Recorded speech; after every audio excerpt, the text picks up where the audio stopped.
Les animateurs, on les sensibilise en fait sur l'objectif de Curieux de Nature qui est vraiment sensibiliser les enfants mais aussi les familles au développement durable.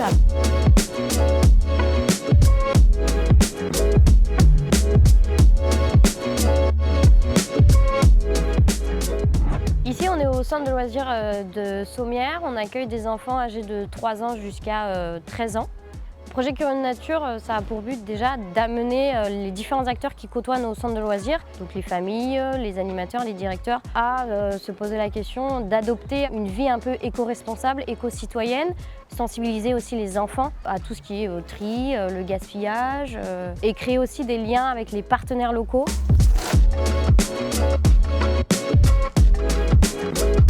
Le lien avec les partenaires est vraiment fondamental parce que avec tous les partenaires qu'on a et cette richesse d'associations aussi locales, ça nous permet de les faire venir sur le centre de loisirs pour montrer justement leur travail aux enfants, mais aussi nous d'aller dans leur lieu de vie, dans leur environnement pour montrer aux enfants et aussi aux animateurs ce qu'ils font et ce qui est possible de faire autour de Sommières. En termes de partenaires, on peut avoir des apicultrices, on a eu Abeilles en Vie, on peut avoir des fermes pédagogiques, on a aussi des fermes pour montrer les sirops, pour montrer les plantes qui sont comestibles.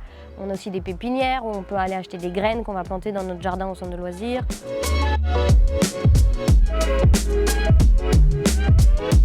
Le matin, c'est jardinage plantation. On a nos petits jardins partagés au centre de loisirs où on va planter des graines, des tomates, du souci, des cosmos, avec l'animateur qui s'y connaît vraiment bien et va expliquer aux enfants justement quelle plante est utile dans son jardin, quels fruits ou légumes on va planter ce mois-ci pour qu'on puisse le cueillir en juin ou cet été. On met en avant le patrimoine local, l'écologie et la faune et la flore en général dans nos centres. Comme j'ai toujours eu l'habitude de faire du jardin, j'en ai beaucoup fait dans ma vie, je le partage avec eux et j'en profite un maximum. Aujourd'hui, j'ai ramené des graines de menthe qu'on va pouvoir mettre dans les petits pots qu'on a déjà mis un petit peu partout autour. Le jardin, ça intéresse toujours. Là, je suis avec sur un groupe de 9-13 ans, mais je l'ai déjà fait avec des plus petits. Ça marche encore mieux avec des maters parce qu'ils sont dans la découverte de tout le temps. Il y a beaucoup d'enfants chez eux, les jardins, ils n'en ont pas, ils n'en font pas du tout, donc à cet âge-là, ça les intéresse énormément. Quand on leur dit on les ramène dans un jardin, plein de plantes, et surtout quand ça marche et que plusieurs mois après, ça a vraiment poussé et qu'il y a le résultat de ce qu'ils ont fait, ils sont trop contents. L'intérêt éducatif pour moi, il va être déjà de s'intéresser à ce qu'il y a autour d'eux dans la nature et parfois aussi à ce qu'ils mangent. Parce que là, comme par exemple on plante des radis, on plante des tomates, etc., ils voient tout le processus avant que ça arrive dans leur assiette. Et encore pour cet âge-là, ils le comprennent un petit peu, mais pour les plus petits, ça a déjà un gros apport éducatif, je trouve. Ça leur permet aussi d'être plus soigneux, d'avoir un peu la main verte, ça leur donne envie de faire attention aux choses qu'ils manipulent. Ça aussi, je pense qu'à un certain âge, c'est super important à apporter. Et cet après-midi, ça va être atelier cuisine où les enfants vont réaliser un gâteau au marron chocolat, puisque le marron, c'est un peu ce qu'on voit beaucoup ici dans le sud.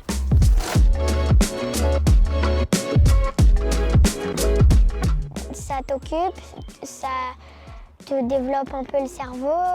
Après, ça peut te faire goûter de nouvelles choses et découvrir de nouvelles choses à travers le jardinage. Quand tu as une maison et que tu veux planter des choses pour ton potager ou autre chose, ça peut t'aider.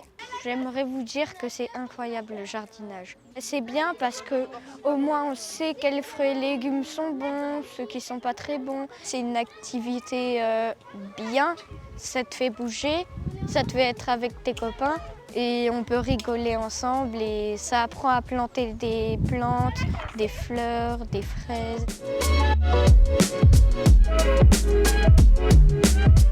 On le met en place sur nos centres de loisirs lors des réunions de préparation d'équipe. On va impliquer les équipes, donc leur expliquer en quoi ça consiste, les objectifs, ce que ça va apporter aux enfants également. Sur ce projet, on a 5 thématiques. Donc on a la thématique des ateliers de cuisine avec des produits locaux, la thématique du tri et du gaspillage, la thématique des activités de plein air, la thématique des activités sportives non motorisées, du roller, du vélo, de la course d'orientation, et la thématique sur l'éco-citoyenneté et le développement durable. Les animateurs, on les sensibilise en fait sur l'objectif de Curieux de Nature qui est vraiment sensibiliser les enfants mais aussi les familles au développement durable, à comment le préserver et découvrir en fait tout ce qu'il y a autour d'eux et de leur environnement. Une fois qu'ils ont mis leur activité, les animateurs, dans les plannings d'activité, ils le réalisent. Et nous, à chaque fin de période, que ce soit les mercredis ou les vacances scolaires, on va faire un listing de tout ce qui a été fait. Et après, en fonction de ça, on va le valoriser avec un petit logo qu'on va aller coller justement sur ce panneau-là. Par exemple, si on a fait 3 activités culinaires avec des produits de saison ou locales, on va les mettre donc dans le 100% locaux.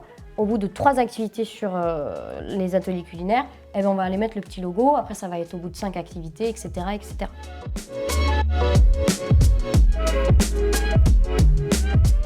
Ce panneau, il nous sert à faire un bilan en fin d'année et de regarder, visualiser et de se dire que si on a une thématique qu'on a un peu laissée de côté ou on n'a pas forcément fait d'activité, d'atelier là-dessus, eh bien, on va se dire qu'on va mettre l'axe sur cette thématique-là pour l'année à suivre.